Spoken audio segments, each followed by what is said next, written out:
കുറിച്ച് ചിന്തിക്കാനായി നിങ്ങളുടെ മുൻപിൽ കൊണ്ടുവരുന്നു. പുറപ്പാട് പുസ്തകം 31-ാമത്തെ അധ്യായം. വളരെ സുപരിചിതമായ ഒരു വേദഭാഗമാണ് നിങ്ങളുടെ മുൻപിൽ കൊണ്ടുവരുന്നത്. പുറപ്പാട് പുസ്തകം 31-ാം അധ്യായം, അതിൻ്റെ 1 മുതലുള്ള വാക്യങ്ങൾ ഒരാൾ ശബ്ദമുയർത്തി വായിച്ചാണ്. പുറപ്പാട് പുസ്തകം 31-ന്റെ 1 മുതലുള്ള വാക്യങ്ങൾ.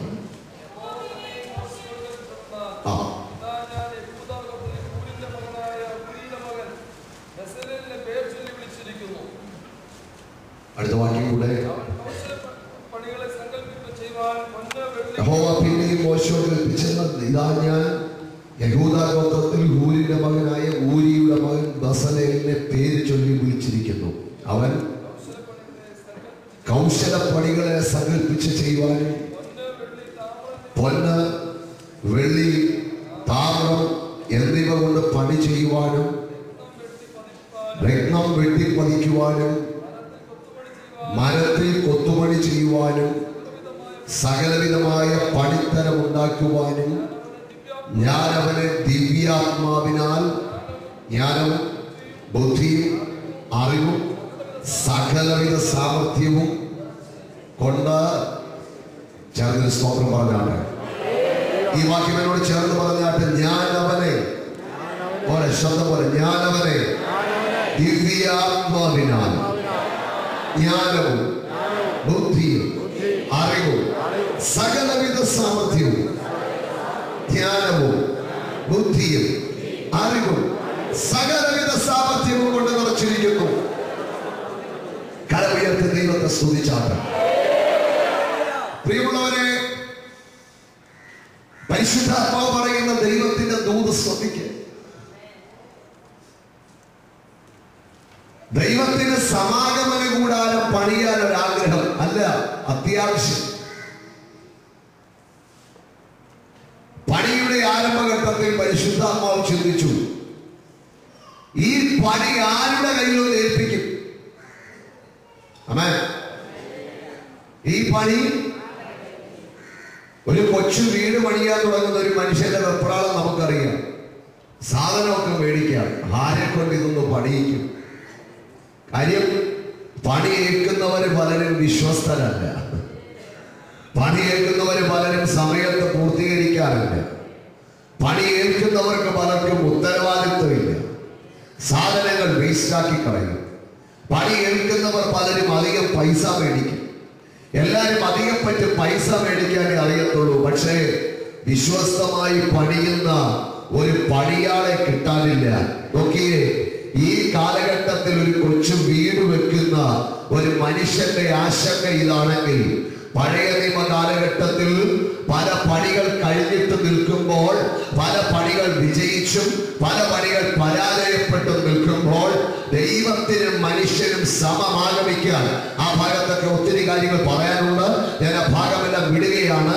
എന്നാൽ മറ്റൊരു കാര്യം ശ്രദ്ധിക്കേണ്ടത്, ഒത്തിരി മനുഷ്യരോടുള്ള ബന്ധത്തിൽ ദൈവത്തിന്റെ വ്യവസ്ഥകൾ ഒന്നുകൂടെ ആഴമുള്ളതാക്കാൻ, ചർമ്മരാമൻ പറഞ്ഞാട്ട് ഒന്നുകൂടെ അടുപ്പമുള്ളതാക്കാൻ ദൈവം ആഗ്രഹിച്ചപ്പോൾ ദൈവമെടുത്ത തീരുമാനമാണ് ദൈവവും മനുഷ്യനും സമമാഗമിക്കുന്ന ഒരു സമാഗമന കൂടാരത്തെ ഉണ്ടാക്കാൻ. നോക്കണമേ പ്രിയരെ, അങ്ങനെ സമാഗമന കൂടാരത്തെ ഉണ്ടാക്കാൻ ദൈവം തീരുമാനിച്ചപ്പോൾ മറ്റൊരു ആശങ്ക അവിടെ നിലനിൽക്കുന്നത്, ഇതാരെ കൊണ്ടൊന്ന് പണിയിക്കും. ചേർന്ന് ദൈവത്തിന് സ്തോത്രം പറഞ്ഞാട്ട്, ഇതാരുടെ കയ്യിൽ നിന്നൊന്ന് ഏൽപ്പിക്കും. ആരാണ് പണിയാൻ തയ്യാറായിട്ടുള്ളത്?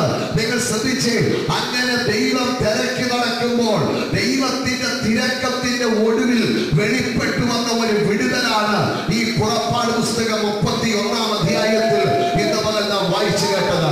പക്ഷേ ഇതിനകത്ത് മറ്റൊരു വെളിപ്പാട് ഇന്ന് പകൽ ഓർപ്പിച്ച് പ്രാർത്ഥിക്കാൻ പോവുകയാണ്. ദൈവം തിരക്കി നടന്നു. ഞാൻ ഇന്ന് പകൽക്കാലം മറ്റൊരു കാര്യത്തിൽ, മറ്റൊരു നിലവാരത്തിൽ നിന്നിട്ട് പറയാം. സമാഗമന കൂടാരത്തിന്റെ പണി നടത്താൻ ദൈവം ആഗ്രഹിച്ചപ്പോൾ ദൈവത്തിന് ഒത്തിരി തിരക്കി നടക്കേണ്ടി വന്നില്ല. കാര്യം എന്തെന്ന് ചോദിച്ചാൽ, അതിന്റെ പിന്നിൽ ഒരു വലിയ ചരിത്രമുണ്ട്. നാളുകൾക്ക് മുൻപ് ഇസ്രായേൽ ജനത്തെ തകർക്കാൻ അമാലേക്കിന്റെ ശക്തി താഴ്വരയുടെ പരപ്പിൽ വന്നു. ഇസ്രായേൽ ജനത്തിനെതിരെ പല പ്രാവശ്യം പ്രതിബന്ധം വന്നിട്ടുണ്ട്. ആ പ്രതിബന്ധം വന്ന സമയത്തെല്ലാം ദൈവത്തിന്റെ കരം തന്റെ ജനത്തെ സൂക്ഷിക്കുകയും തന്റെ ജനത്തിന് അനുകൂലമായി വെളിപ്പെട്ടു വരികയും ചെയ്തു.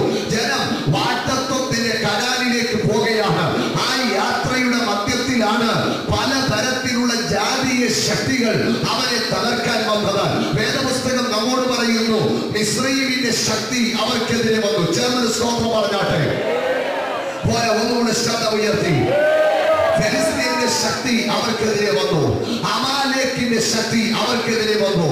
എന്നാൽ ഈ ജാതീയ ശക്തികളെല്ലാം അവർക്കെതിരെ അണിനിരന്നപ്പോൾ അവിടെയെല്ലാം നാം കാണുന്നത് രണ്ട് കയ്യും കെട്ടി രണ്ട് കാലും കൂട്ടിക്കെട്ടി അവിടെയും ഇവിടെയും ഒക്കെ ഇരിക്കുന്നത് നാം കാണുന്നത് പോലെ മിണ്ടാതെ ഒരു കണ്ണാടി കൂടിനകത്ത് അടച്ചു വെച്ചിരുന്ന ഒരു ദൈവത്തെയല്ല നാം അവിടെ കാണുന്നത്.